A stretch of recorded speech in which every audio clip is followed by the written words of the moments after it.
Assalamualaikum warahmatullahi wabarakatuh, and a very good morning to all my pupils.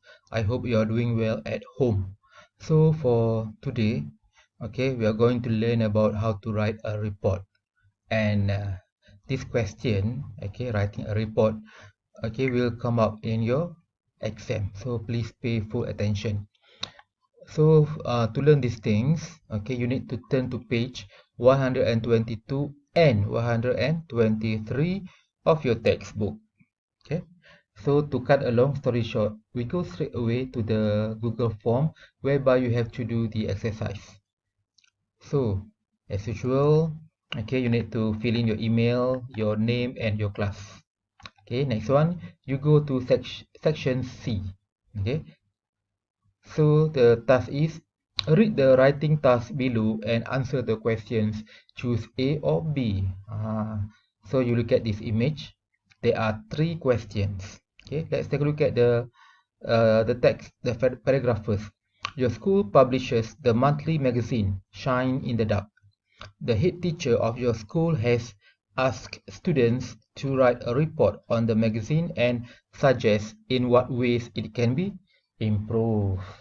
Okey, tuliskan laporan tentang majalah dan cadangkan bagaimana ia boleh ditingkatkan. So, the question, question number one, who are you writing the report for? Laporan itu ditulis untuk siapa? Okay, A or B. Number two, why are you writing it? Kenapa anda menulis report itu? Number three, what style should it be written in? Dia perlu ditulis dalam bentuk macam mana? Okay, formal ataupun informal. Okay, so you choose your answer here. Number one, A or B. Number two, AB. Number three, AB. So easy. Okay. Next one, section D. For section D, you need to read the sample report given and choose the appropriate heading for each paragraph. So this is a sample of a report. Okay. You can find it in your textbook, page 1 to 2.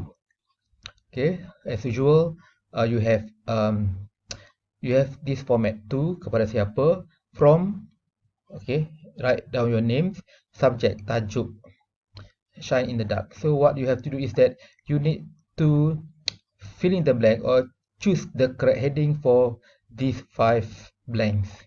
Okay, there are 5 options. Choose the best one, the right one. Okay, of course, the number one is introduction. Number 5 is conclusion. And then you have to think of number 3, number 2, number 3, and number 4 only.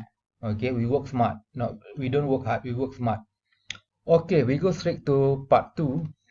Okay, it is on page 1 to 3 of your textbook. The information in a report is usually presented in an impersonal way, impersonal formal way. Maklumat dalam laporan biasanya dipersembahkan menerusi cara apa tu, rasmi, okay, kepada orang yang di atas kita.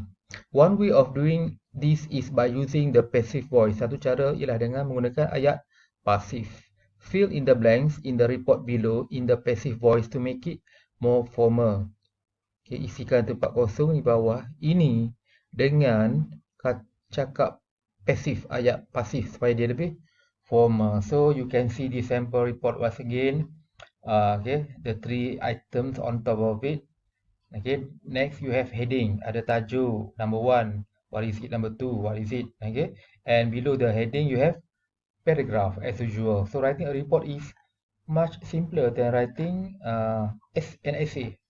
Okay, actually in your textbook, okay, the headings are not given, but to make your life easier, I've given you the headings, the answer already.